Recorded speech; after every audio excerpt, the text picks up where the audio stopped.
Good afternoon, everybody.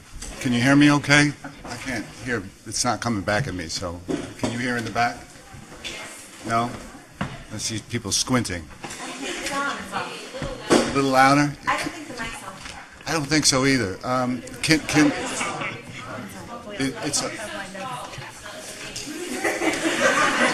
we got a little heightism going on? Yeah, I think so. Let's see if we can adjust this a bit. Is that better? Yeah. No? Okay.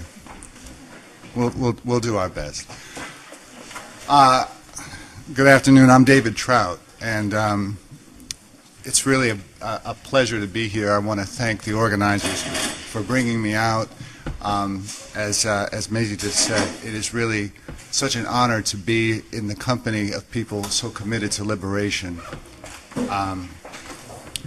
I feel at the same time that I should acknowledge in 12-step fashion that I have absolutely no connection to UCLA or to the law school, but I am just as happy to be here. I come from Rutgers Law School in Newark, which is, like UCLA, a public law school very much committed to a lot of the ideals expressed here at the conference. And so I truly enjoy the sense of kindred commitment. What we're going to talk about today is race and local government, constraints and possibilities, and we'll hear after my opening remarks from Jasleen, Kohli. Let's see, we've been working the order of things. Dr. Beatriz, Solís, Nicholás, Espíritu, and Kathay, Feng, all of whom will describe their work in the context of constraints and possibilities. And so my job is really to start out by giving something of a framework. Local government law is where most of our rights and privileges are exercised. And it sets the conditions for how our opportunities are engaged or denied. It is, for example, what created the landscape of marginalization in New Orleans before Katrina and what perpetuated it afterwards. And for this reason alone, it is a critical area of study and advocacy. The crucible of opportunity is place, not virtual or intangible or globalized space as we so often tend to think of it now in a world in which we can speed anywhere with a keystroke or on a screen, but the old-fashioned geographic, regular, jurisdictional place. That's where we interact with the rules and the institutions that dispense opportunity. And as I've listened to people this morning here, and the great loyalty and love that you have, not just for this program, but for this institution, it's very clear that this as a place has been quite an incubator of a sense of intellectual and professional opportunity too. Opportunity is often the other side of inequality. And place is largely the province then of local government law and how we come to a sense of equality. Scholars and advocates come to the area of local government law from a range of angles, which is probably a good thing, but the convention in law school, as many of you probably know, is to understand local government law as something terrifically boring and not particularly related to anything other than the basic running of things at the local level, things like municipal corporations, state constitutional clauses, municipal bonds and public finance, or land use regulations governing infrastructure development. This has tended to push aside any interest in race, color, class, or structural inequity. But I have to say, long before there was a critical race studies, there were unconventional scholars and advocates who rejected this neutral take on our legal relationships to place. And from them we got innovative strategies in school funding litigation, exclusionary zoning challenges. Environmental justice was really born of all of this. Public services equalization litigation, living wage advocacy, and a range of issues associated much less with local government law than with social justice more generally. There's no distance between the two. What I want to do next is talk a little bit about the legal legacy of how we got here. Two essential developments occur through the Burger Court and its precedent in the 1970s. The first is a series of federal constitutional challenges that were defeated on rational basis review because the challenged practices were racially neutral on their face. And I'm speaking here of cases like Worth v. Selden, San Antonio School District versus Rodriguez, Village of Belterre, Milliken v. Bradley, and about 5 or 6 others. This was in many ways the formation of legal colorblindness as a strategy. It was also, and perhaps more importantly, the instantiation of legal localism, the installation of local police power controls on the inequitable distribution of public goods, such as education. Legal localism affects education, affects public finance, housing, land use, and other essential assets of residential organization. And perhaps most importantly, legal localism became the doctrinal successor to Jim Crow segregation in this country.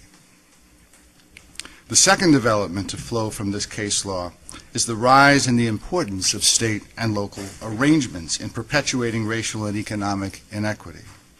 The struggles have boiled down to how state delegations of power to localities have worked to sustain or disrupt the distribution of resources that condition opportunity based as much on residency or place as on race and class explicitly. Place has become the primary proxy for advantages in wealth acquisition, for educational opportunity, for housing quality, the character of public goods and services like public safety, health care, food, political participation, infrastructure, transportation, and job growth. For most of our lives, this, more than the federal courts, has been the arena for the struggle for opportunity.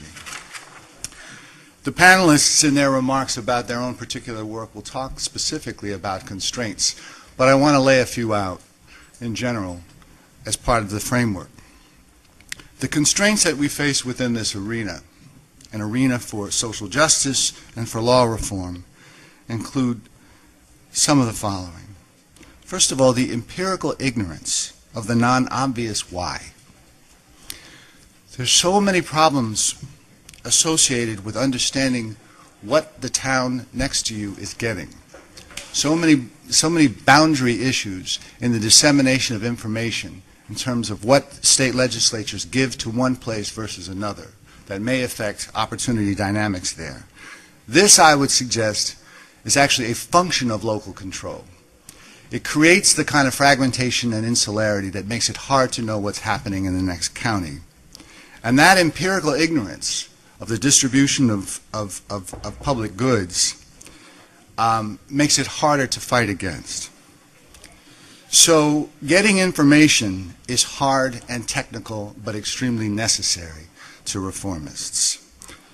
Another constraint is the persistence of racial and economic segregation. This undergirds almost everything that we talk about in the local government law arena.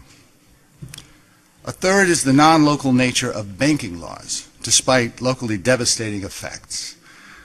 And you don't have to travel far in California to recognize the importance of how subprime lending interacted with segregated neighborhoods to create so much loss of wealth and minority communities and the subsequent foreclosure crises that followed. But from a local government law standpoint, it's extraordinarily difficult to attack directly the inequities in that system because of the relationship that banking has to federal law and not so much to local law. A fourth area is colorblindness itself.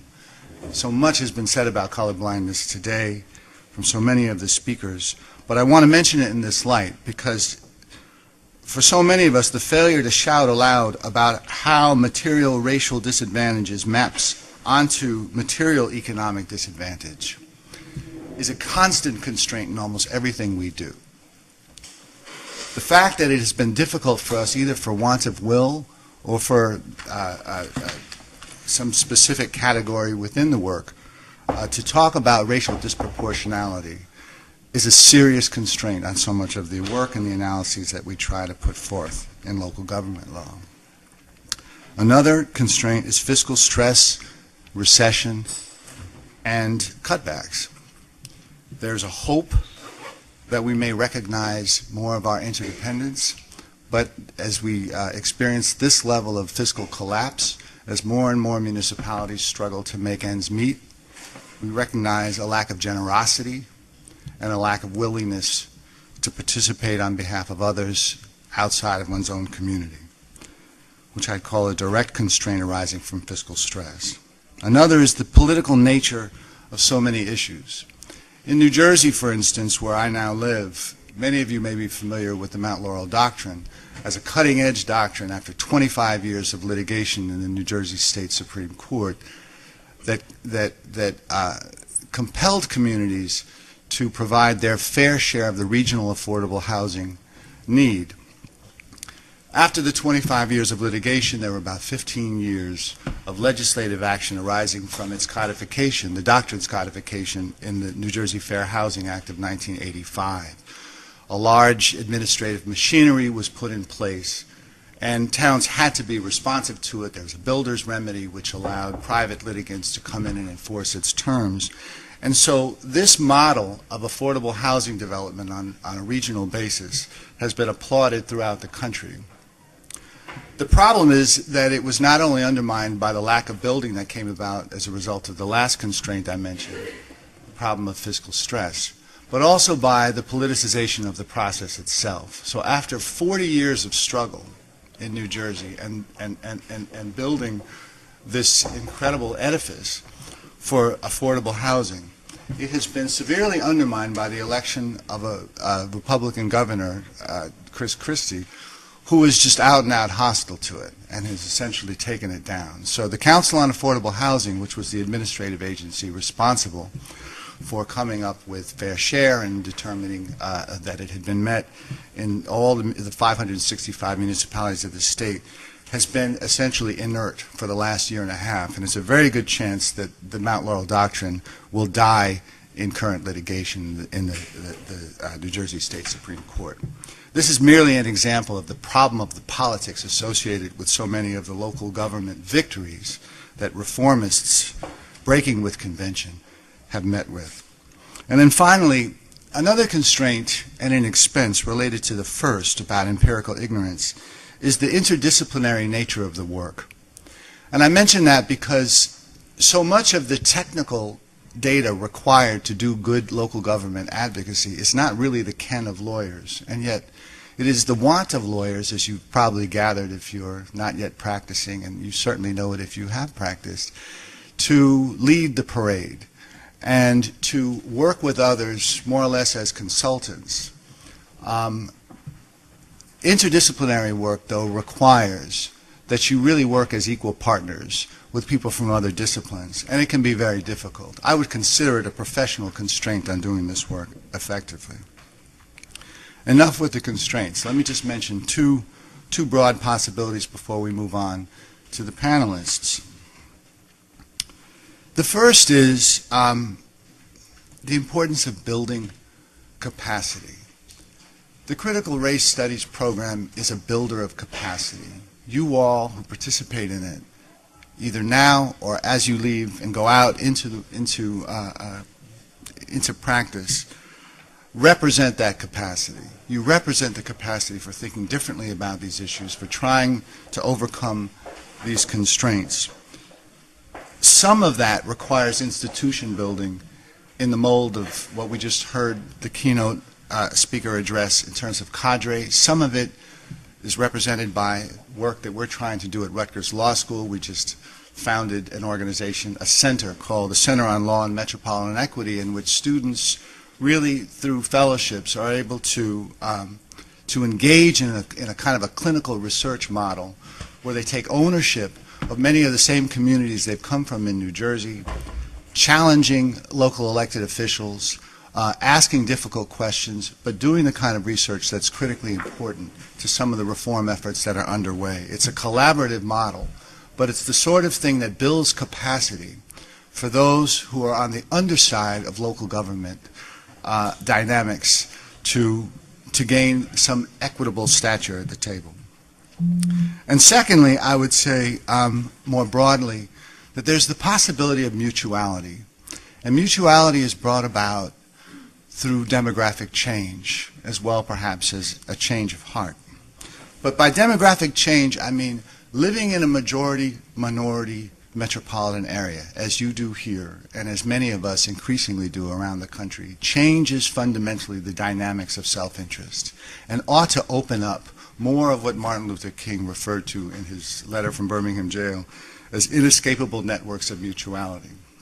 The problem with the notion of mutuality is that it can be seen as something merely neutral, as a kind of generic affecting of others.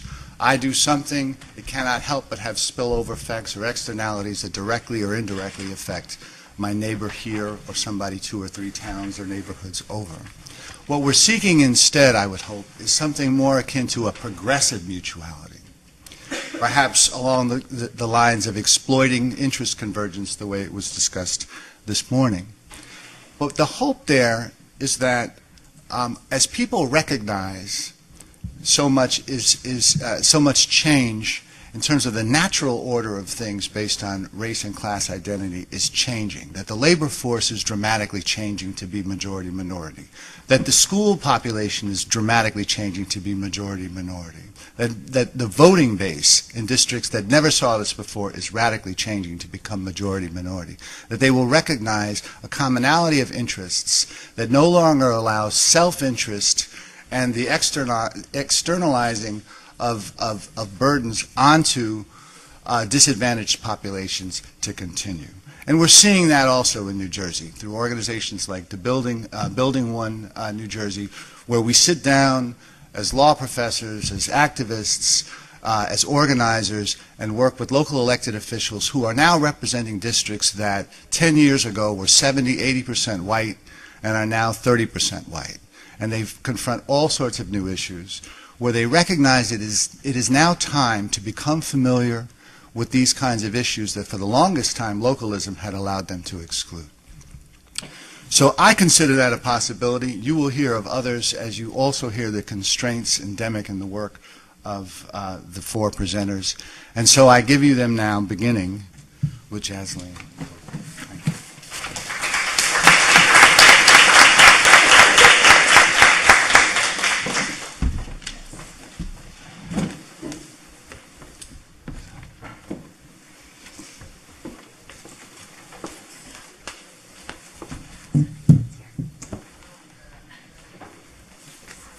So you can see that I actually have to write out everything.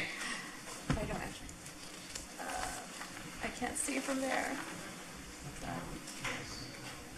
Go down here. Yeah.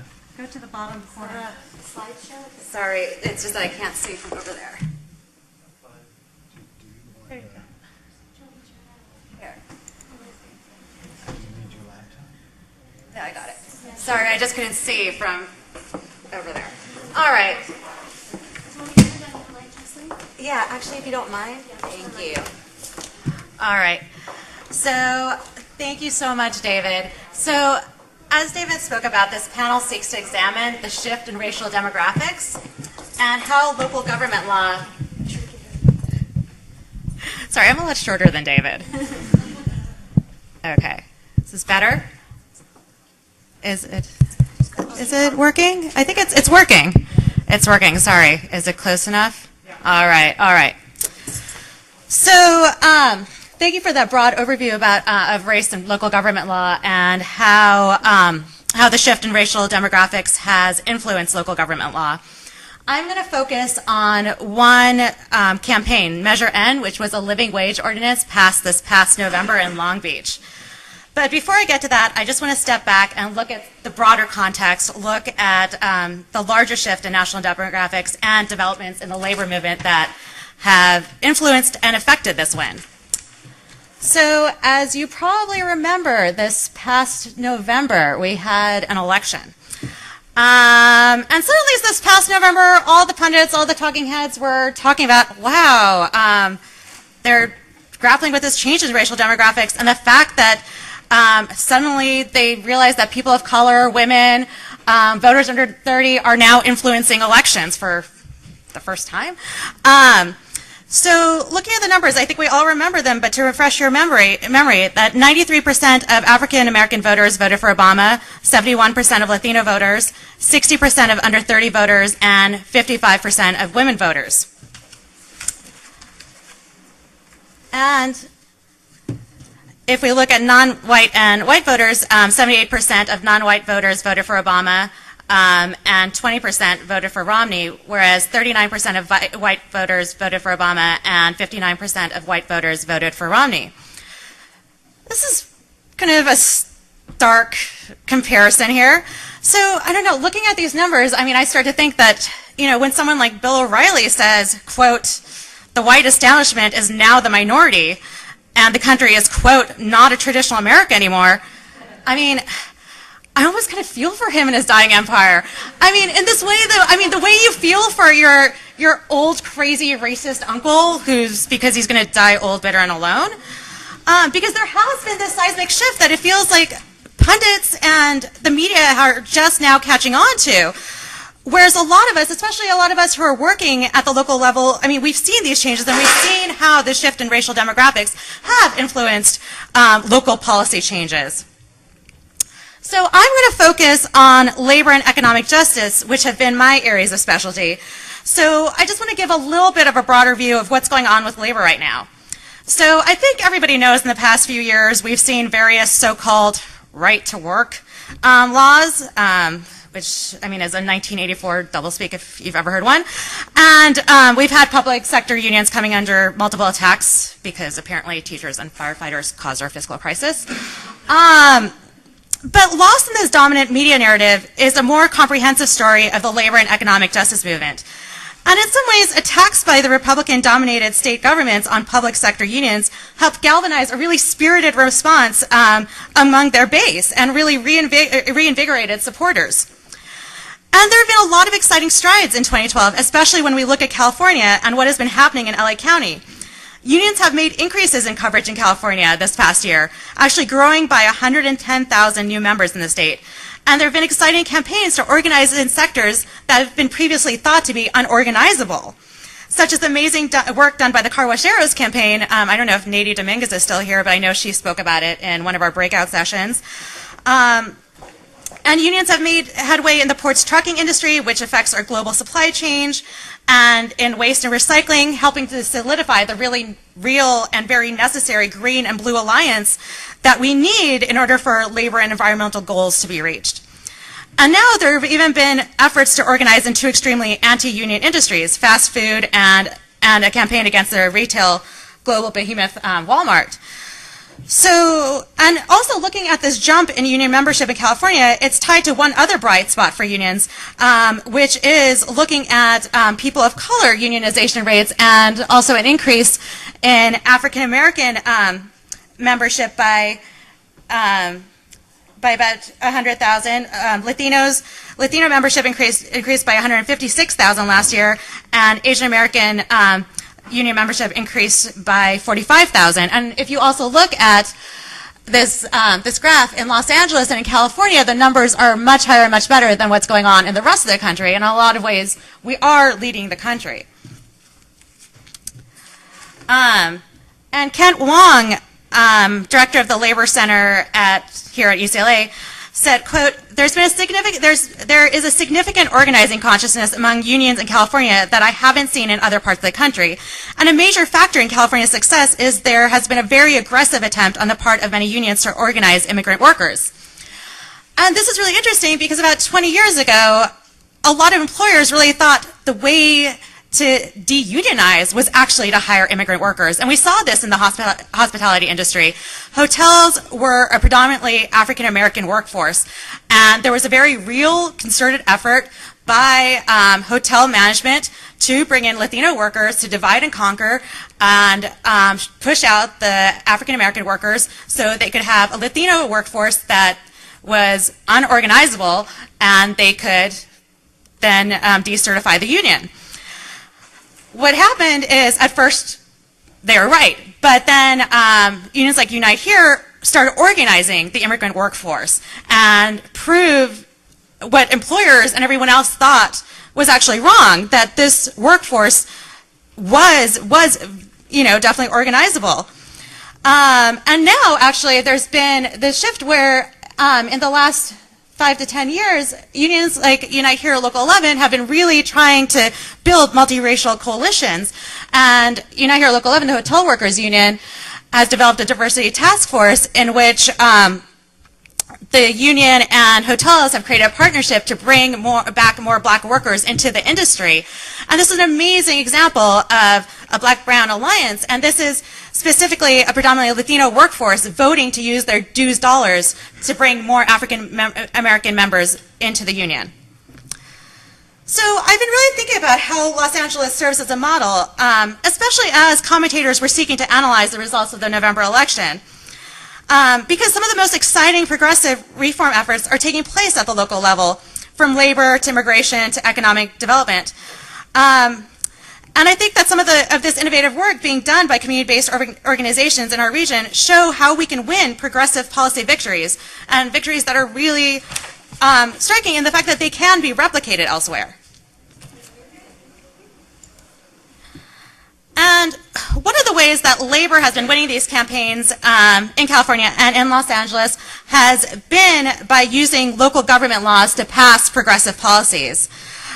They've been passing progressive policies such as living wage laws, utilizing land use law, creating community benefit agreements, local hire ordinances. I think in one of the breakout panels, Victor Naro talked about wage theft ordinances that have also are being advocated for throughout the country. And they've been doing this while using innovative, exciting strategies, coalitions with allies like LGBTQ organizations, clergy and laity, immigrants' rights organizations, environmentalists, small businesses, cultural groups, artists. And they develop strategies on how and when to deploy the media, and really strategize on how to frame our messaging to reach a broader constituency, and how to really build and maintain deep, effective, multiracial coalitions. And organizations like Lane, who I used to work for, the Los Angeles Alliance for a New Economy, have been critical in creating a model for how to win progressive policies at the local level through grassroots organizing and coalition building, policy development, legal advocacy, and effective communication strategies. And as you see here, this is a pyramid. This is a model of what Lane has put out as how to win. And so in the light blue is policy and labor advocacy. Is that the one? Sorry. No, policy development, including legal support, is number 3, which is in the orangish red. So you kind of see how we see policy also and legal advocacy fitting into a larger structure of how to win a campaign. You have to have all the components of organizing, community support, communications, fundraising, because of course you have to have money to win campaigns, which is the reality. So all of these things tie together to win a successful campaign. So the reason I started talking about state and national elections this last November is that there was actually a very dramatic win that happened right here in LA County this past November that did not receive the press and analysis and celebration that it deserved. So on Tuesday, November 6, 2012, 63% of voters in Long Beach approved Measure N, which required a living wage for hotel workers after a 4-year-long campaign. As a side note, I was there for 3 of the 4 years. I left the last year, I left in January to start here, and then in November they won. So apparently one of the keys to winning is for me to leave. So I can also lead you through up through the first 3 years. So maybe the last part you guys have to figure out yourselves. So just to talk a little bit about Measure N. So Measure N requires hotels with more than 100 rooms to pay all workers at least $13 an hour and provide 5 sick days a year. It's the 3rd hotel worker living wage measure to pass in California. The first one was in Emeryville, which was passed in 2005, and then in 2007 it was joined by a measure to create a living wage for workers at Century Boulevard hotels near LAX. And by passing the measure, Long Beach voters have required 17 of these hotels to pay workers a rate that is $4 more than the California minimum wage and provide them with 5 sick days a year. And this measure will help lift 2,000 people in the city's tourism industry out of poverty, which is actually the hospitality industry represents about 10% of the workforce. And the passage of this measure was a combination of, as I said, a multi-year effort. to build grassroots power in Long Beach, which is a city that for decades has been dominated by business interests, largely disinterested in the huge numbers of working poor.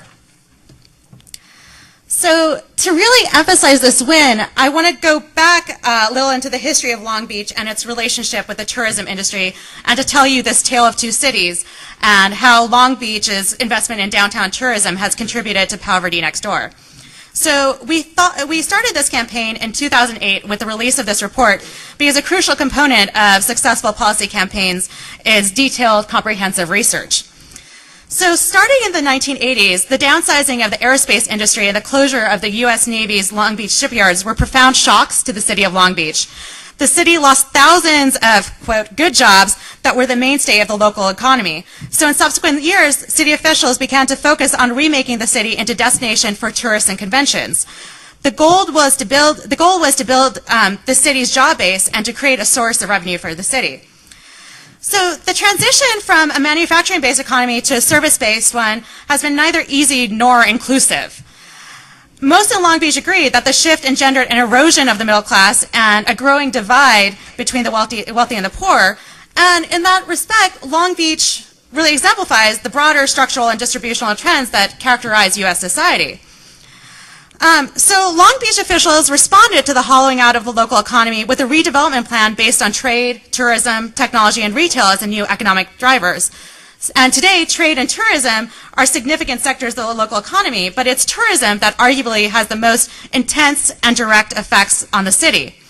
Since the mid-90s, city officials have concentrated on reinventing and branding Long Beach as a tourist and convention destination. Business and pleasure tourism was intended to strengthen the city's fiscal health, increase the number of Long Beach residents who work in the city, and generate jobs capable of sustaining those families. So we're going to see if they really did that. So we did a bunch of FOIA requests, a lot of digging to determine, well, just how much did Long Beach put into the tourism economy? So Long Beach has invested an estimated $750 million since the early 1980s to reinvent its downtown area as an attraction for tourists and conventions. And hotels have received at least an estimated $114 million in direct subsidies. So one of the things I just want to emphasize is that an inherent danger of any development strategy is to assume that any job is a good job. And while some well-paid jobs with good benefits were created in the tourism and hospitality sector, low-wage jobs with few or no benefits are projected to grow most rapidly.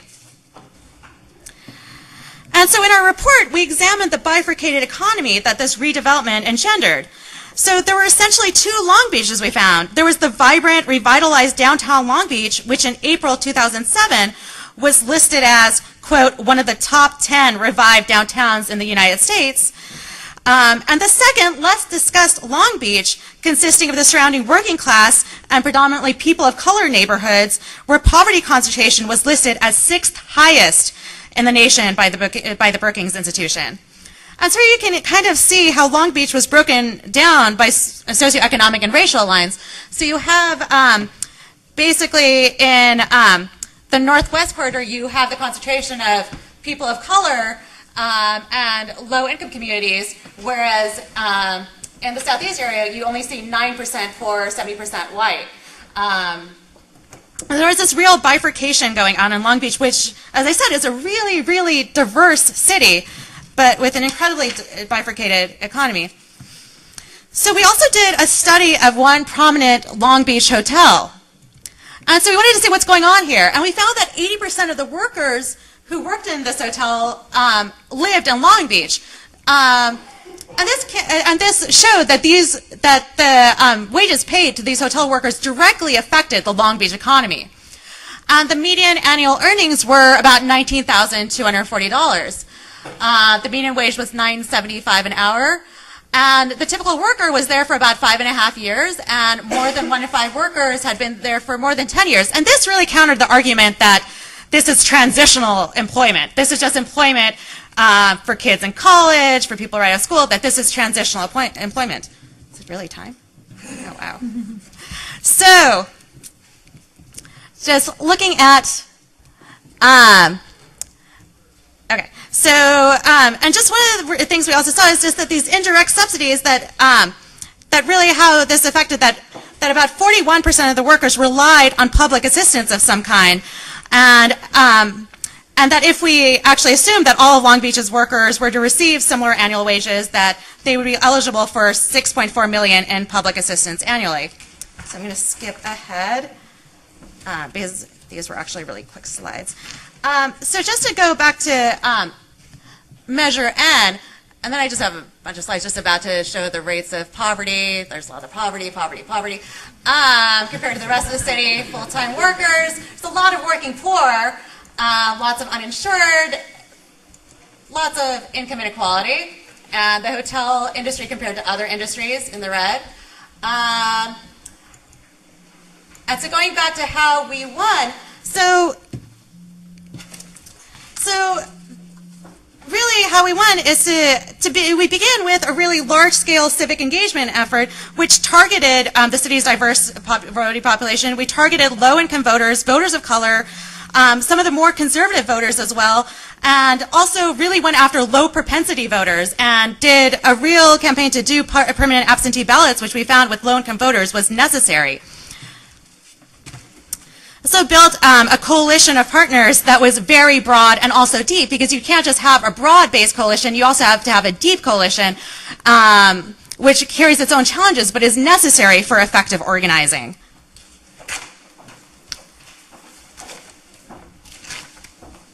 And so we partnered with small businesses, and 4 years later, we won yes on N. So, and one of the things just to also bring out of this is that this win with the final numbers is that the support was all around, that we actually got for the ground campaign. There was about 76% support, and the measure N carried in all 9 Long Beach districts. And we had 6 of the 9 city council members, and generally council would say that, well, we're with you, but our electorate is not, which was completely not true when you carry all 9 districts. So one of the lessons also learned is that generally the electorate is much more progressive than the electeds, and that you really do need a very broad-based, effective grassroots campaign in order to win progressive policy change. So I will take the rest in questions. Thank you.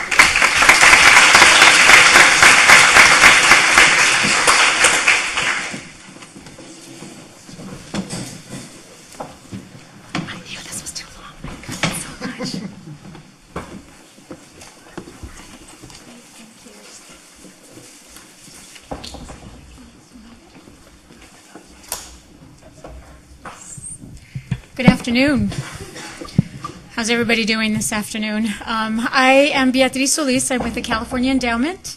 And as they pull up my slides, if you want to stand up and stretch, please do. I know it's always hard to just sit in your seat through various presentations. We tend to do that at the California Endowment. We really promote that folks, when they're sitting down in presentations, it's always good to get the blood circulation going. So you can go ahead and go to the next slide, please. So the California Endowment, who are we? We're a conversion foundation. We were created out of legislation, and we have a corpus of about $3.5 billion, and we fund primarily in California. Of those dollars, we particularly focus on low-income communities in California. We changed our direction about 3 years ago, which is a place-based approach. So primarily, we're using place as a way to demonstrate policy and systems change for the rest of the state. So we selected 14 different communities. So I'm going to ask to go to the next slide, please. Across California, rural, urban, and suburban communities throughout California. Our investment is a 10-year investment, and at the premise of this is that we have what we call 5 drivers of change in our work, which is we're funding policy systems change work, so we are funding residents, young people, and of course nonprofit organizations, but we also fund what we call sort of changing the narrative. How do we change the narrative around these communities and innovation? We also fund and look unabashedly towards a variety of different partnerships. And at the core of our theory of change, so to speak, is collaborative efficacy. So I sort of building upon the comments of the two presenters, which really made the point that it has to be a broad-based collaboration. So we're funding these efforts across California. Next slide, please.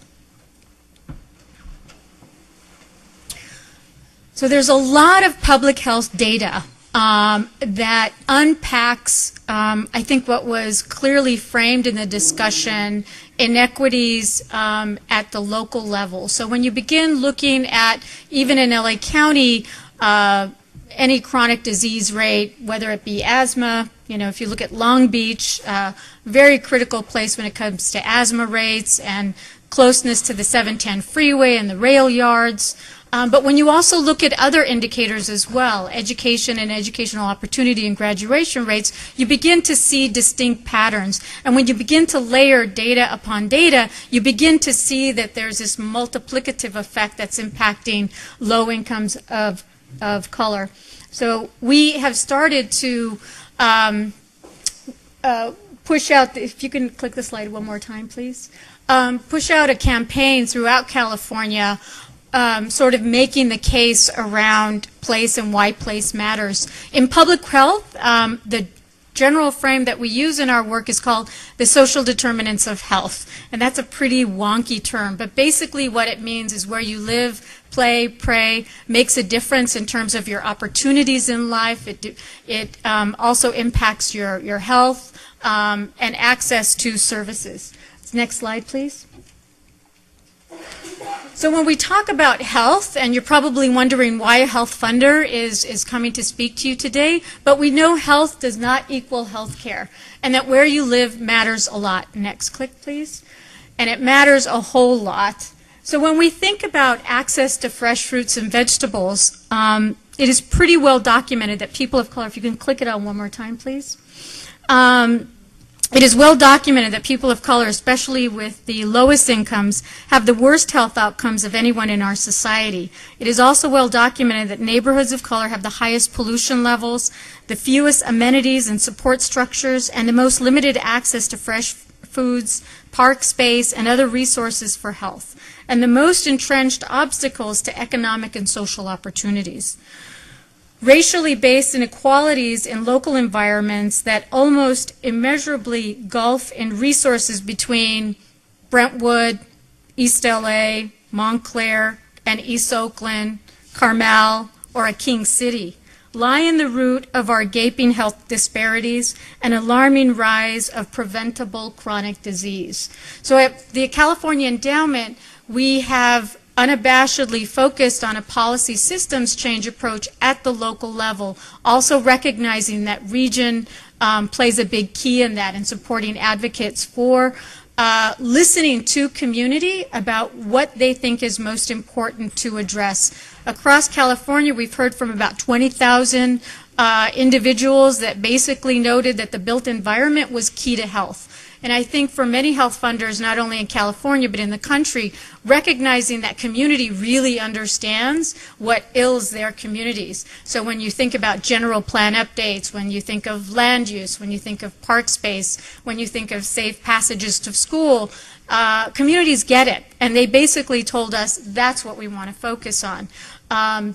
We also heard quite clearly about food deserts and food swamps, from communities having to go outside of their local area to purchase food if they could and running into transportation problems. Next slide, please. We also know that many of the communities that we are supporting, if you live in these communities, you have high rates of obesity, asthma, heart disease, several other ailments. You are also most likely to die of a stroke, a heart attack, or certain forms of cancer. You're more likely to be injured or killed during a crime, in a car crash, or simply crossing the street. So if we think of Boyle Heights, which is on the other side of town, a number of individuals that live there and work there ride their bicycle. And if we think about, if you're from LA, Ciclavia every year, it's a major activity that is sponsored by the city and philanthropic community to really have Angelenos sort of own the city and take over the freeways, take over the streets. But when you think of Boyle Heights, where people ride their bike as a mode of transportation to get to work, when you begin to look at the data, you see that there are higher numbers of morbidity and mortality as a result of people riding their bike. And they generally tend to be low-income wage workers that are trying to get to and from work. So we recognize that place, and because of the infrastructure in that part of the city is lacking safety, that you have this higher rate of morbidity and mortality. Next slide, please. Dismantling racially discriminatory policies is difficult, as they are deeply woven into the fabric of our government and institutions. Pulling out the threads requires innovation in the face of laws and regulations that largely bar race-specific remedies.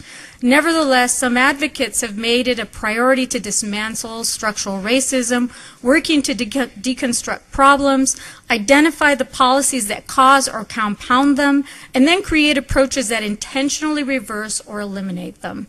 The goal is to end practices that are harmful to people of color and replace them with approaches that enhance opportunity and life outcomes. No one solution will get the job done. So now the next slides that I'm going to show you are just a little window of what I consider wins that we're already beginning to see through our place-based initiative in California. Again, it's not a full comprehensive view, but I've selected a few just to give you a sense of why it is so critically important to focus on the local level in terms of building power, engagement, and knowledge of how populations can really change these local ordinances. Next slide, please. In City Heights, I'm not sure if you're familiar with it. It's a community in San Diego, very diverse, large population of African immigrants, Latino immigrants, Asian immigrants, white population, African American population, very, very diverse community. And the community, as part of our Building Healthy Communities work, they also said that they were focusing on the built environment. And they also highlighted the issue of violence prevention.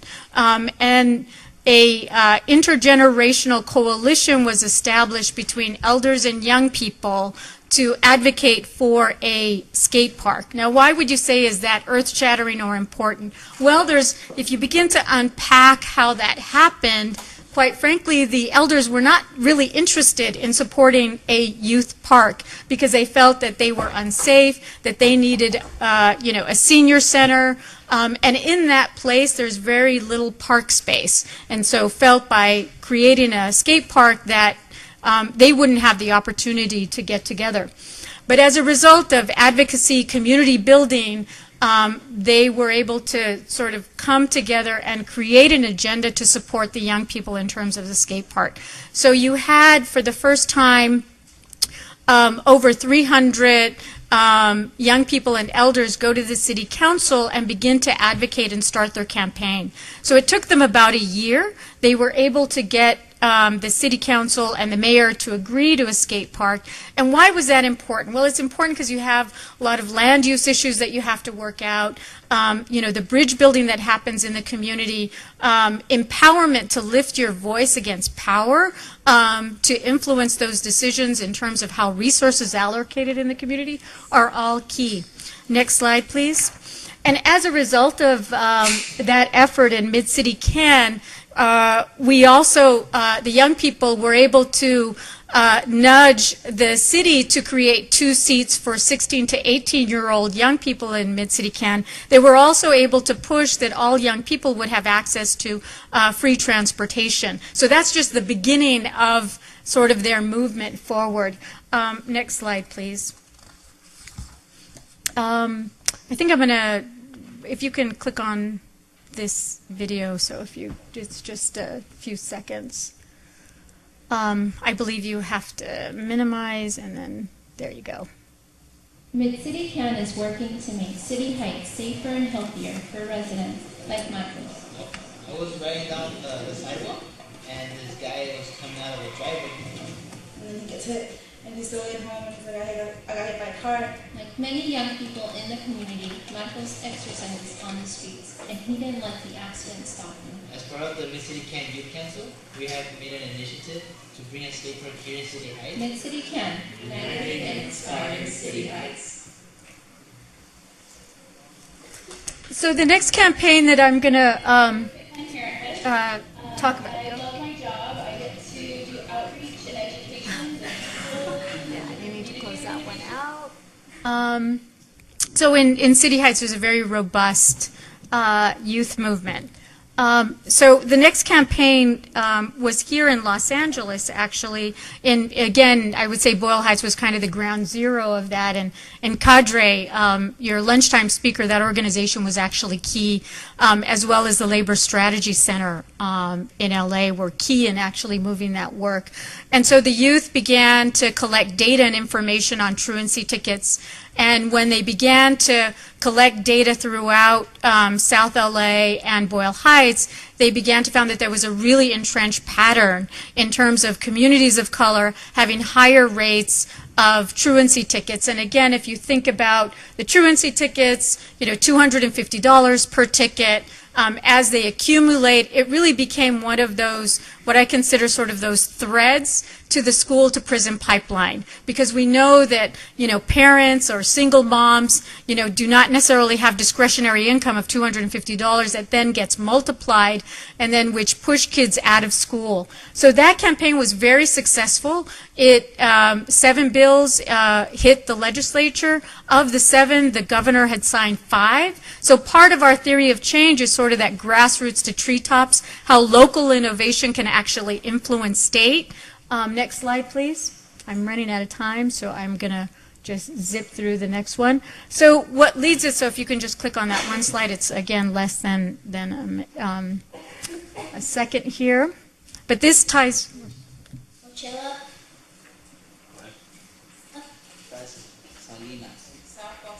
Trust me, I've heard the gunfire too. My uncle was shot. My brothers and sisters are afraid to play outside. Enough. Acábalo. Demand is planned. No more violence. Not in my classroom. Not on my street corners. Not on my playground. 2 out of 3 kids saw violence last year. Every day, 14 kids are murdered. 14. 14. 14. Not 1. 14. 14. 14 every day. That's insane. Kurukuruka. Demand a plan. Counselors. Mentors. Healthcare. If I mess up or have problems, give me support. Don't just kick me out of school. And don't lock down our schools. More guns are not the answer. Demand a plan. A real plan. It starts with what we need. It's time for our leaders to take action. For Newtown and for us. Enough. Enough. Enough. Enough. So right after Newtown, we knew already from data and research that post-Columbine, post-Virginia Tech, a real big push in the country and money going to really close down schools and making them places that were not safe for young people to thrive. And so this, we felt, was a very critical juncture to begin to lift the profile of young people on a national stage, to begin to talk about the violence that they see every day in their community that does not go addressed, and how we're at a very critical juncture in the country right now with the emphasis on guns and the emphasis on having more resources for school police. This again will fuel and enhance the school to prison pipeline, we believe, based on what's happened. And so we feel it's really important for young people to have their voice. So we helped create the video.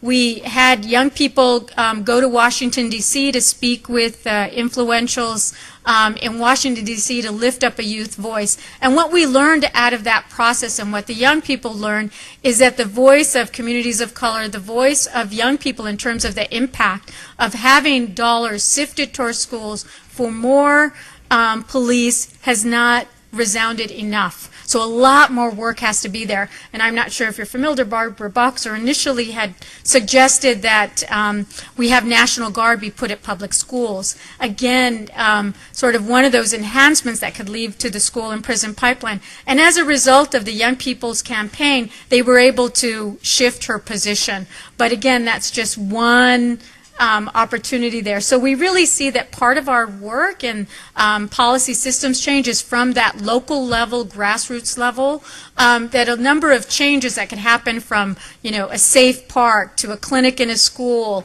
to really moving agendas that are much larger around environmental justice.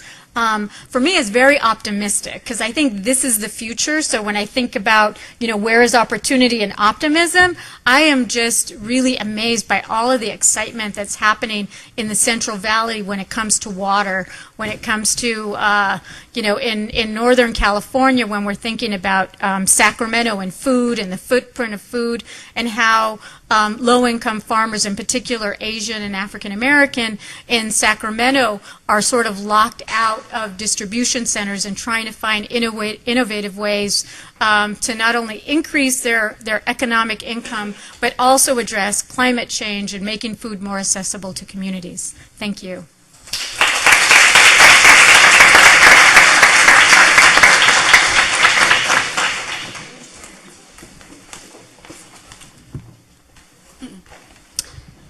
So good afternoon. My name is Kathay Feng, and I am a UCLA law grad. Woohoo! And I will just say, I don't have a PowerPoint. Instead, I'm just passing around 2 little booklets, and hopefully it'll get around to you. But I have a perfectly good excuse, my professors, and that is that over the last couple of days, I've been pretty busy, involved in a very local election. And I thought I would just start with this story because I think what it talks about is both the challenges, the challenges that exist, at the local level, but also the possibilities, particularly now that we have significant demographic change in California, but also I think with the emergence of people like those folks in this classroom, where you have the education, the connections, the potential power to be able to change our governance structure, our representation, and the services to our community. And that story starts in the community of San Gabriel. Does anybody go to San Gabriel to eat, play, or drink, or do you sleep there? So San Gabriel is a city that has about 40,000 people. Right now the demographics are that it's 60% Asian Pacific Islander, 25% Latino. It happens to be, for those who know, the birthplace of Los Angeles, where San Gabriel Mission was first founded. And out of the 5 city council members, 0 are Asian American. That is until yesterday, when a certain Asian American young attorney, I guess not so young anymore, UCLA Law School graduate named Jason Poo, who happens to be my husband,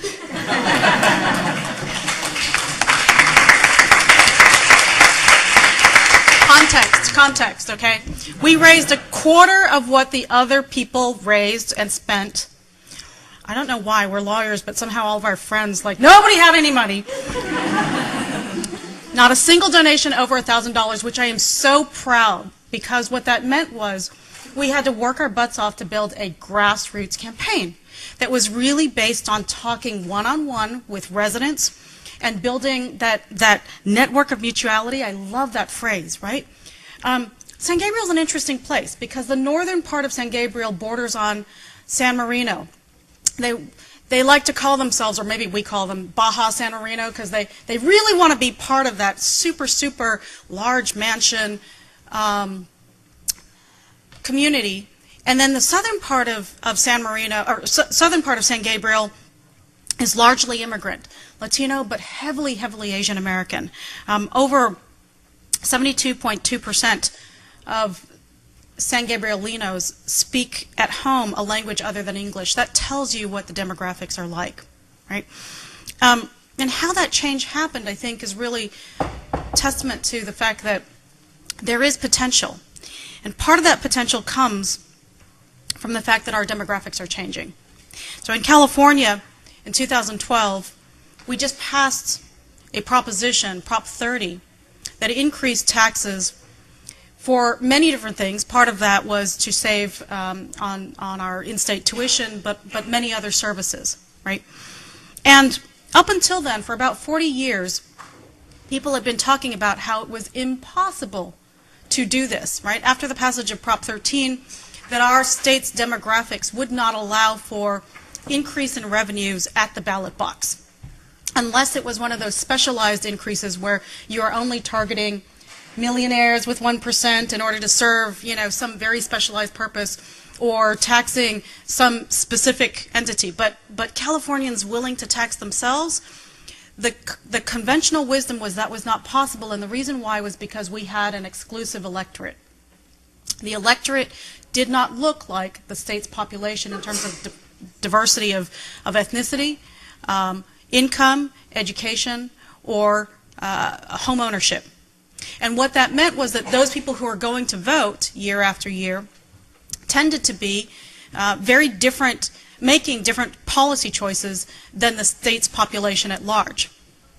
But that trend has been changing, and in 2012, we saw a flip in the demographics. And it's not a small number. I think the number is that by this year in April, Latinos will officially have crossed over from being just shy of a minority, the largest minority, to the largest minority group, and possibly even flipping over to just past 50%, right? Significant, significant population change. That means that the choices that people who are more representative of the state's population, whether that be by race, income, education level, or home ownership, the choices that we make tend to reflect a greater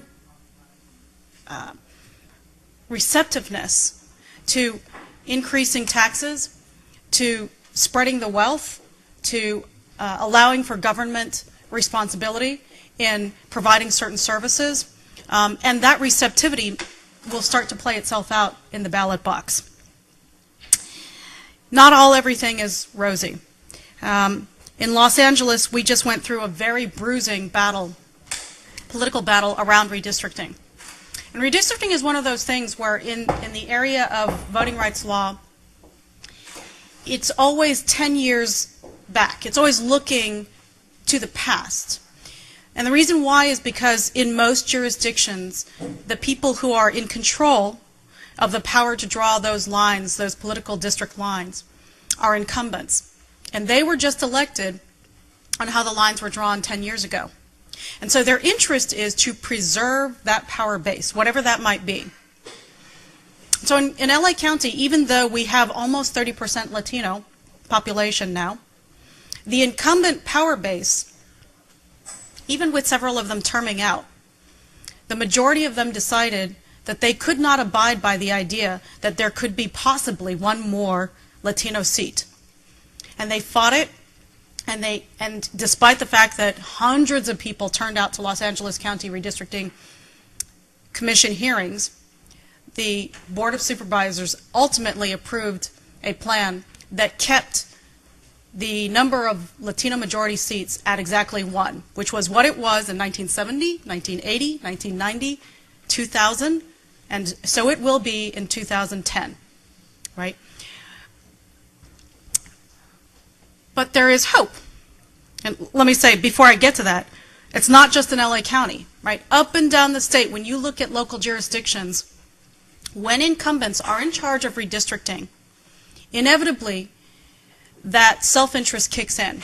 It is sort of like when you give somebody the Lord in the Lord of the Rings analogy. If you give somebody the ring, it is very, very hard to give it up, right? And it doesn't matter how good your heart is, the monster can come out, because when you have that power to draw your own career for the next 10 years, very few people can resist that urge. Sorry, I had to geek out there. But in LA City, we saw the same thing, right? Korean Americans organizing hundreds of people to show up at the hearings to say, hey, for once, could you stop splitting our community into 4 different districts? City Council had a supposed citizen commission, not so much because they appointed each one of those people. They were on the cell phone checking in with their bosses. Hey, is it okay if I move the lines? No? Okay. It's all right. Never mind. What happens? Koreatown still split into 4 pieces. Why? Because they're a really good donor base, but we really don't want them as voters because they're peskily going to potentially vote the incumbent out or choose a different person, right? And so in Los Angeles City, we saw the same thing play out. And you can talk about that jurisdiction after jurisdiction. When incumbents are allowed to draw their own lines, very hard for them to let go of what was. Whatever got them there, they're going to stick with exactly those rules. Interesting statistic, the survey of cities around the state.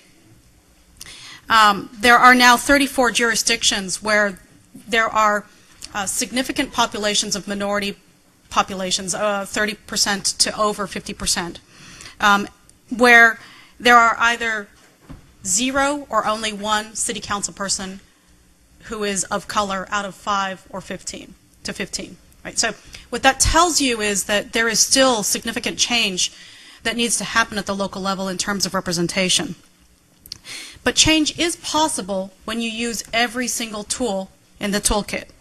And by that I mean, as lawyers, oftentimes we think about litigation, but you also have to think about how do you utilize the media, how do you utilize community organizing, how do you build that grassroots base so that the laws that you change are not so easily undermined by the powers that be. It is very easy to draft a law, and with some amount of work, it's not that hard to pass the law. The real difficulty is once you pass it, how is it going to be implemented, and how do you make sure that the good intentions that you had are enforced or carried out in the way that you intended. And so what I would say is that there are some examples of what that grassroots organizing can look like. At least one of them is in the redistricting arena at the state level. In California, we adopted one of the most progressive, this is my definition, I'm not sure that everybody agrees with this, but I would say that we adopted one of the most progressive redistricting laws in the nation. We took the power to draw those district lines away from sitting legislators where there was an inherent conflict of interest, where they were willing to cut out 140,000 Latinos from a district because those Latinos might potentially challenge the incumbent white Democrat legislator.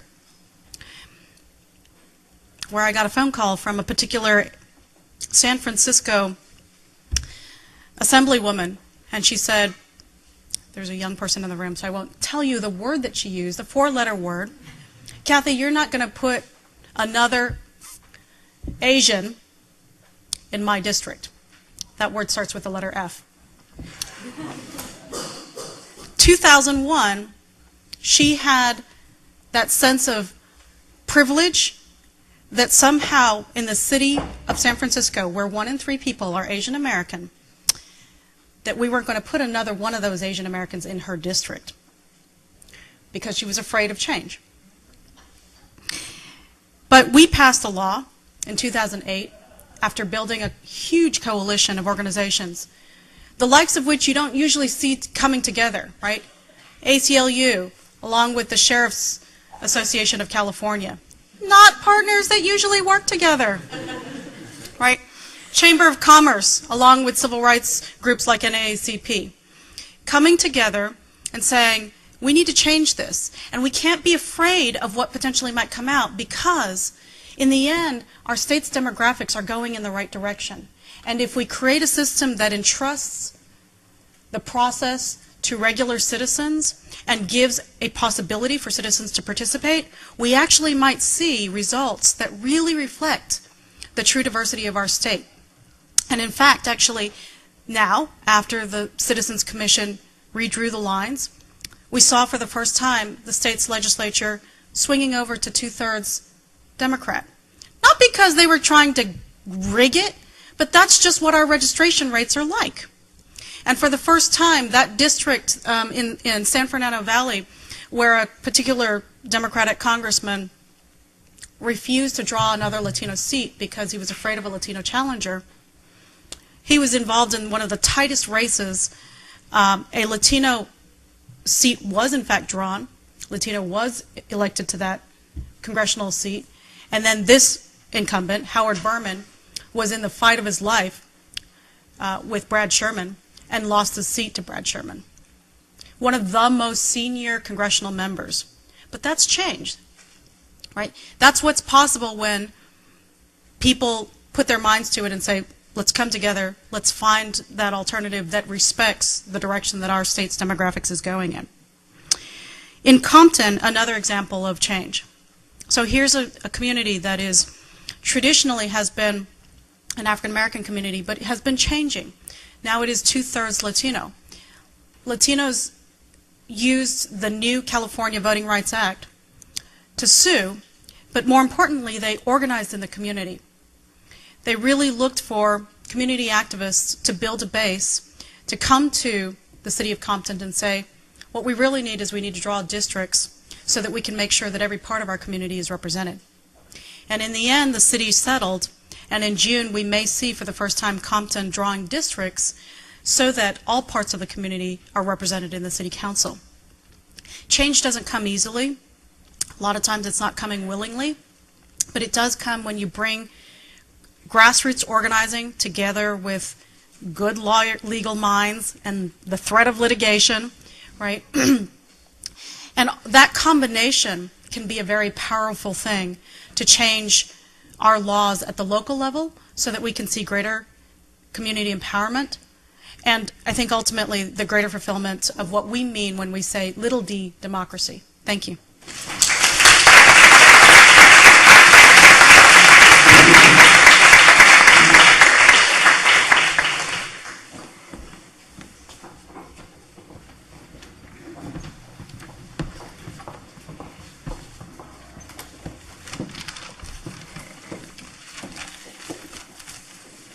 Good afternoon, y'all.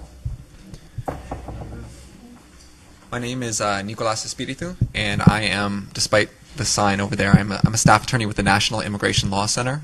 Until Friday, I was a staff attorney with the Mexican American Legal Defense and Educational Fund, so that's my bad for not updating the organizers of the panel. I'm here to talk to you all today about local government's constraints and possibility for progressive social change and racial justice. I think it might be safe to say that CRT might not have been sufficiently attentive to local government. It's not universally true. We have some scholars in this room who have, such as Professor Roithmeyer, who have really paid attention to this subject. But as a whole, I think we have been more attuned to national questions and questions of constitutional law and federal statutes and the like. I'm not going to completely get away from that stuff in this talk today. But I wanted to think through a little bit why CRT might have not been attentive to these questions. That's because, as we heard yesterday, CRT, through the work of Derek Bell, really has its genesis in the frustration with civil rights law being able to stop local spaces, schools, transportation authorities, housing authorities from stopping racial discrimination and subordination of our communities. This frustration with local spaces probably can most clearly be seen in the context of the Voting Rights Act. There, a federal statute did what hasn't been done before and hasn't been done since. Section 5 of the Voting Rights Act stops local governments in covered jurisdictions, those who have been deemed to be particularly bad actors. Sometimes these are states, sometimes these are counties, sometimes these are smaller subdivisions. Throughout the country, from passing from making any changes to voting that would retrogress the strength of minority communities in those jurisdictions. This is a prior restraint. It's a prophylactic measure that does not have anything like it in any other portion of civil rights law. The reason for it was that local spaces, local jurisdictions, up to states, were thinking of new ways to deny the vote to minority communities that were attempting to challenge these practices. They would think of new and mercurial ways to deny the vote, new tests, new moving polling places, every trick under the book. And the courts came to the conclusion that they couldn't keep up with all the new different ways in which these local spaces were denying the ability of the emergent minority communities, the emergently politically powerful minority communities, from exercising their voice. So the Voting Rights Act really is a reflection of the distrust that civil rights and perhaps through that CRT has had for local government. Now, going back through the history of the civil rights movement and the struggle there, and using that lens, it doesn't cast a particularly pretty picture over what's been happening in the last decade, particularly with regard to immigrant communities. There, we're seeing, once again, it's local governments who are often passing laws which, on their face, discriminate against immigrants and deny them the things that we think are the basic necessities to live. Housing, a way to secure food for your family. So, for example, the city of Hazleton, Pennsylvania might be the one that folks know about best, which attempted to deny the ability for private citizens to rent to folks who were undocumented. It's replicated in various jurisdictions, local jurisdictions, Fremont, Nebraska, Farmers Branch, Texas, different iterations of the same idea, using local government to attempt to push immigrants out of their communities. This can also be seen in the context of other ordinances being passed throughout the nation, whether they're mandatory e-verify requirements that employers have to, rather than just going through the I-9 process, are required to use the e-verify process to check the immigration status of potential employees. And you can see this in places like Fremont, Nebraska. Or anti-solicitation ordinances targeting day laborers throughout communities, in communities throughout the nation. These ordinances are aimed at, and often explicitly aimed at, denying the ability of undocumented persons to provide for their families, to ensure that they don't use public spaces to solicit work and find ways to sustain themselves. Now, this panel asks us to think of the potential of local spaces, and you know, this has a tradition in American legal thought. Often states and other localities are thought of as potential laboratories for democracy, but as legal scholar Michael Wishney has argued, in the context of this, particularly in the context of this local immigration enforcement, these are really operating as laboratories of bigotry. We're seeing different iterations of similar statutes. We're seeing new statutes pop up that are intended to, once again, push immigrants out of these communities and overtly discriminate against them.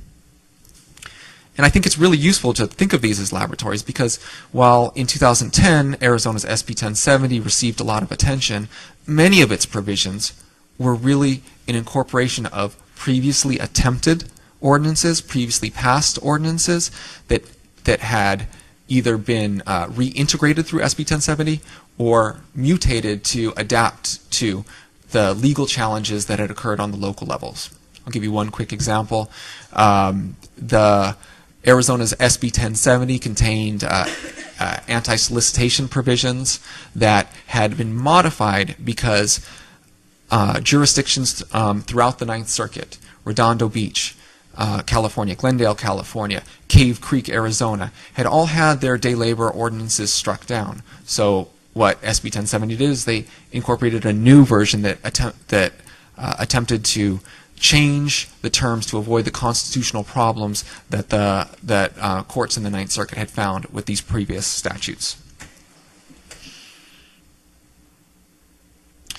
And I don't mean this just in kind of like in just that example. I mean, these were some of these states and locality were literally I'm sorry. Some of these localities were literally the first places where the theories were tried. I mean, we're seeing the same actors behind many of these. The same legal organizations are trying something in Hazleton, and these are the same people who are drafting SB 1070. So there really is a concerted effort to use local government as a way to find out what's going to be the scope of this sub-federal immigration regulation and discrimination against immigrants.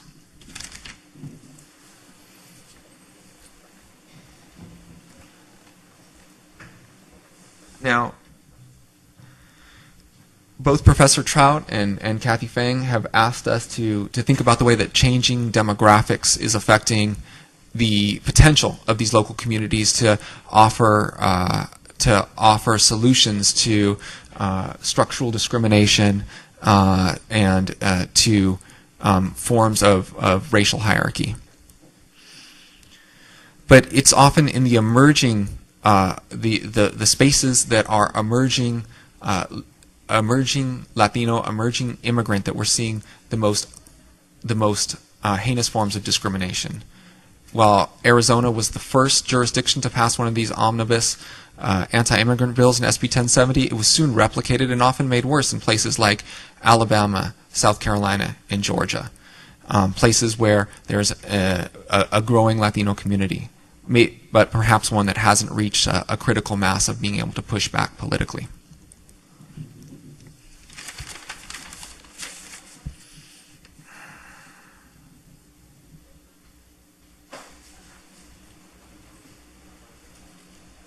I don't mean this to say that there is no hope in local government. Clearly there is. As our panelists have demonstrated, in places where minority communities are finding their political voices, we are seeing progressive change. Not only with respect to paying attention to the health and safety of workers, as my co-panelists have illustrated, but also progressive measures on behalf of those who cannot vote, right? So we're seeing, what are called sanctuary city policies, efforts by local and state governments to ensure that our cities are safe places for immigrants by pushing back against things like ESCOM and other integration of the police and immigration powers, but also what we're seeing in places like New Haven, Connecticut, and in Oakland, California, where all residents are given the ability to access certain government services through ID cards that are available to anybody, regardless of immigration status. So this is not just I think there is the potential there, and we can see that here in LA, but we can see that in other places.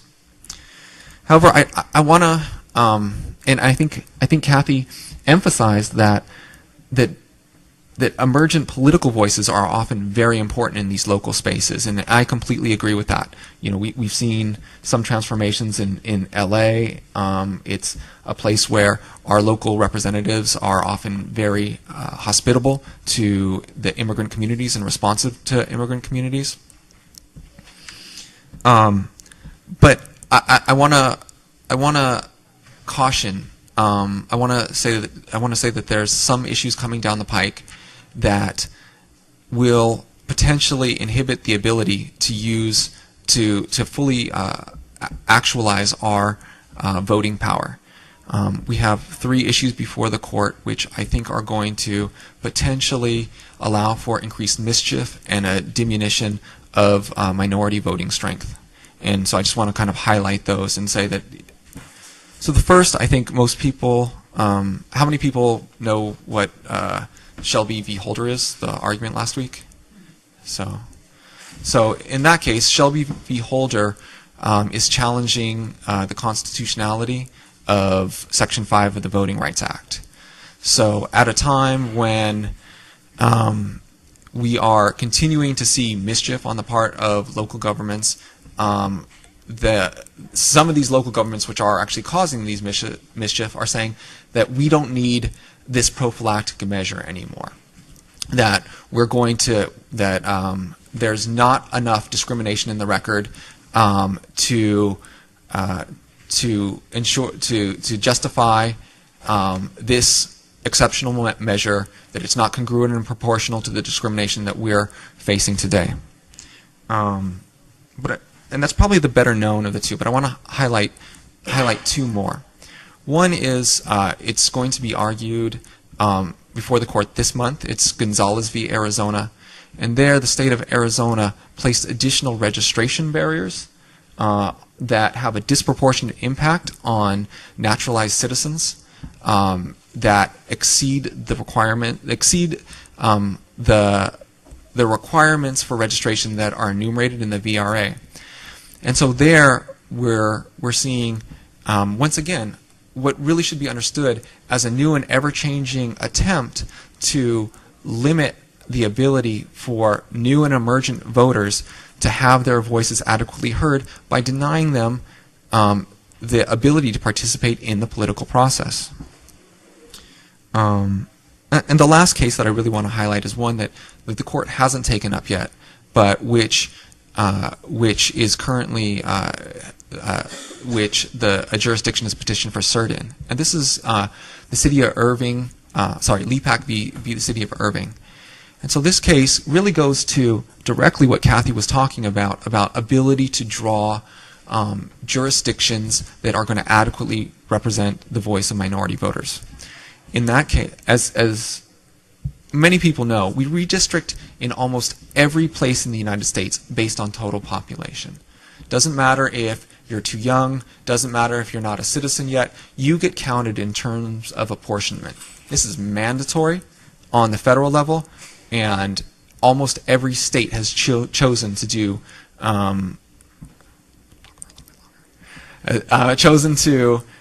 apportion based on this same criteria. Now, the city of Irving used to be an at-large district, which Kathay pointed out may have the negative effect of diluting minority voting strength. But pursuant to a challenge under the Voting Rights Act, it divided the jurisdiction into districts. One of those was a Latino majority district. As soon as this happened, some white residents in the city of Irving challenged the new reapportionment plan under the 14th Amendment, saying it violated their right to, under Baker v. Carr and under Reynolds v. Sims, to an equally weighted share of the representation.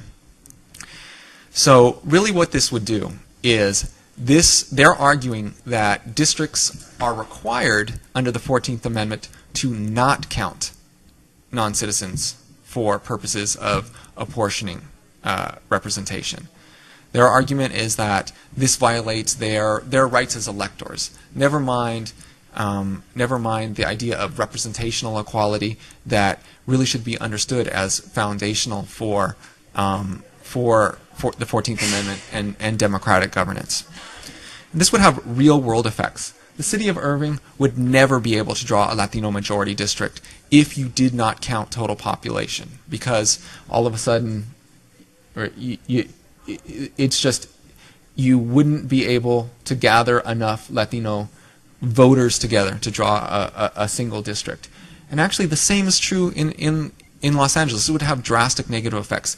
If we had to here redistrict based on electors rather than total population, we would not have nearly the number of Latino majority districts, and there is no chance that we could have a second Latino majority supervisorial district. I don't even know. I mean, I haven't seen the numbers yet. You probably wouldn't even get one.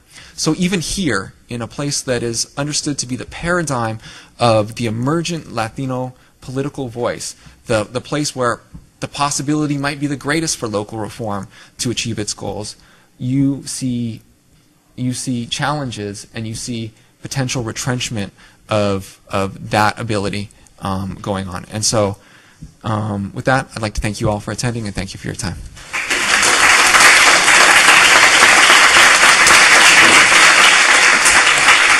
Okay, so I think this panel has amply shown how critically important local government law is to so much of the work that you all are interested in.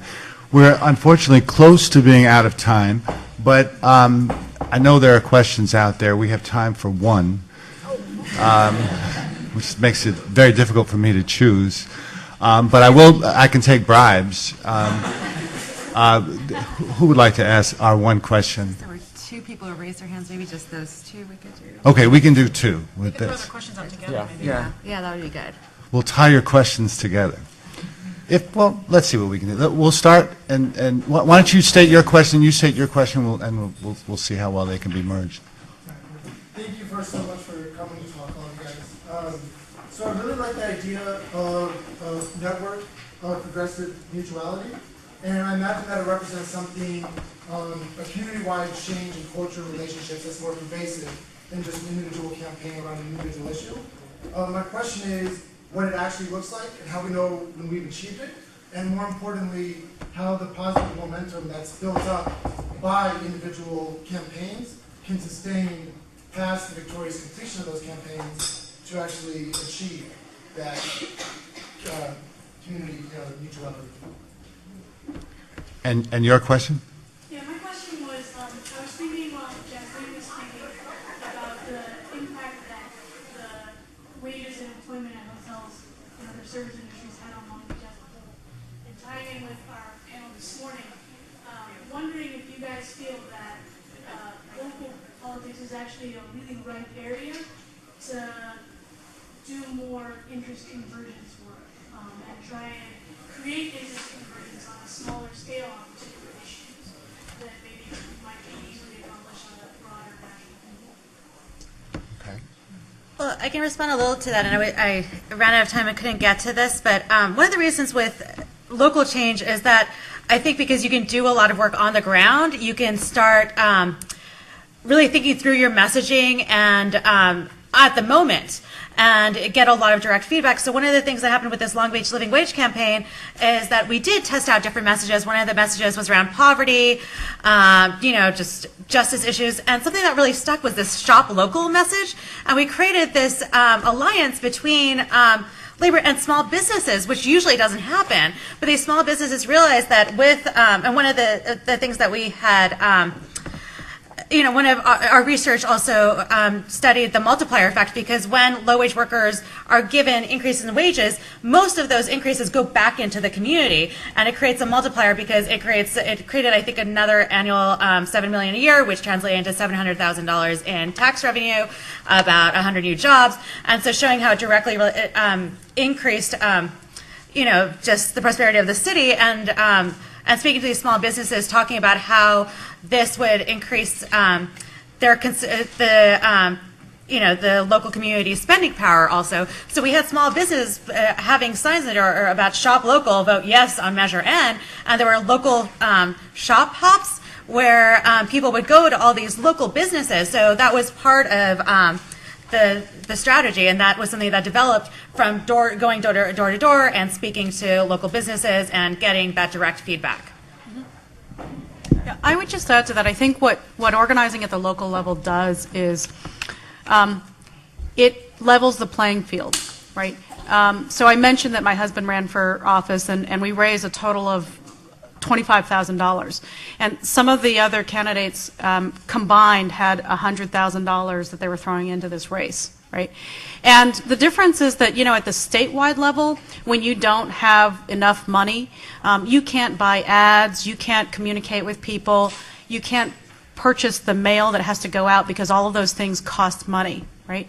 But at the super local level, you can rely on volunteers and their free cell phone minutes and their legs, right, and the cheap donuts that you bought to basically fuel a people-driven movement, right? And that's huge. And so then you can actually talk about building those uncommon alliances between, for instance, North and South San Gabriel, or between small businesses and labor.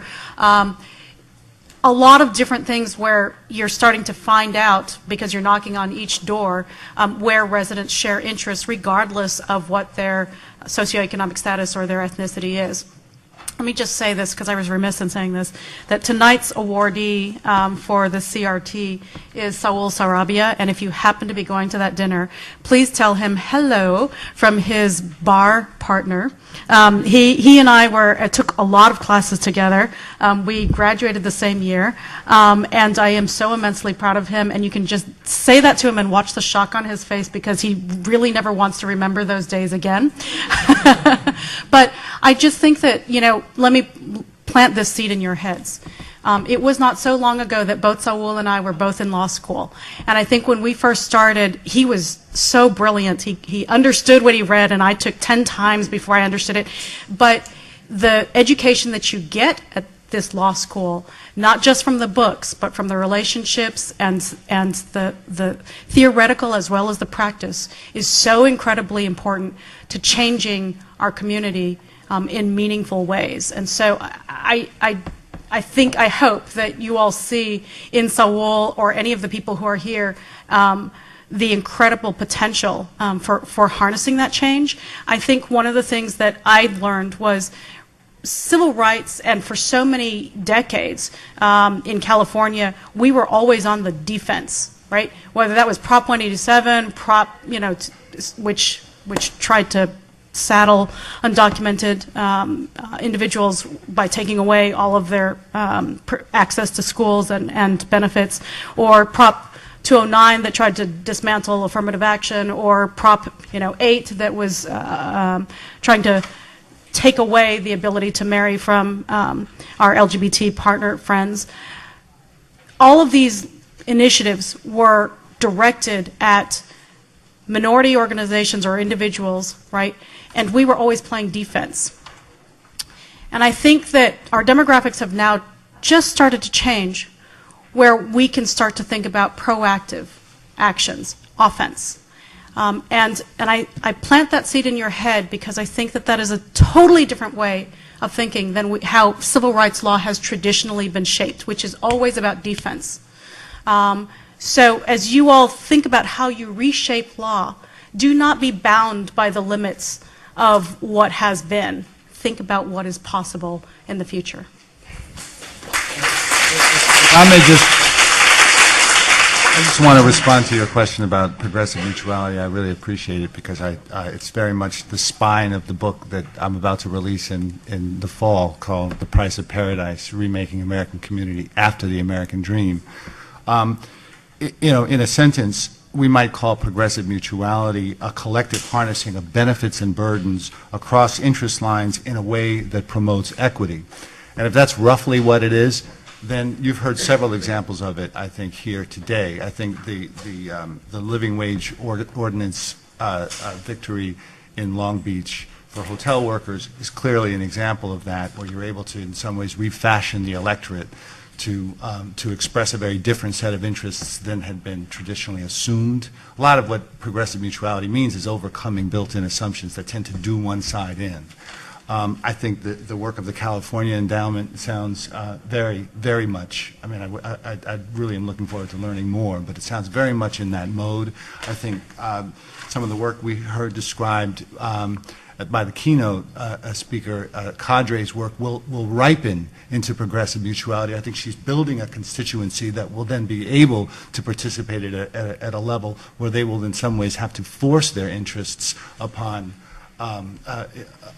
educational decision makers, and ultimately we may see change there too. And then again, just even though I did live in California for 8 years, I feel like the odd East Coaster out, and so I have to mention another East Coast story. We did the same thing in New Jersey in trying to overcome the one piece of the Fair Housing Act in New Jersey that gave an out to wealthy municipalities, which was called the Regional Contribution Agreement. And so under that, even with the Mount Laurel doctrine and responsibilities of each municipality to have some amount of housing affordable to the regional housing, to this, whatever this measure of affordability was in the region, they could essentially buy out that obligation. They could buy out half of that obligation. So they were selling, let's say they had an obligation to build 10 affordable units. They would you could monetize half of that, right? Let's say it was $100,000 at $20,000 a unit, and you could give that money to Newark, which was desperate for it. And so Newark and Elizabeth and Trenton and all the bigger cities where the concentration of poverty in New Jersey lies would then take that off the hands of wealthier municipalities, and then in would come elderly poor, or recent white divorced women, or college students. And this persisted for a long time, undermining the whole doctrine. Now, in order to repeal that, we had to work very hard, as a matter of organizers, some lawyers, law professors, etc., to generate a very different kind of consensus in areas where it really wasn't expected. It took a long time, and we finally got it, and we won in the 11th hour by one vote. Now, Chris Christie is trying to gut that. But it was another example of progressive mutuality where towns recognized that because of the changing demographics, all of the burdens were falling too much on the same places. It was costing municipalities too much. It was taking too much out of state coffers, and we'd all be better off, if we had a more equitable distribution of affordable housing. So, anyway, I want to thank you all for listening. We'll see you later.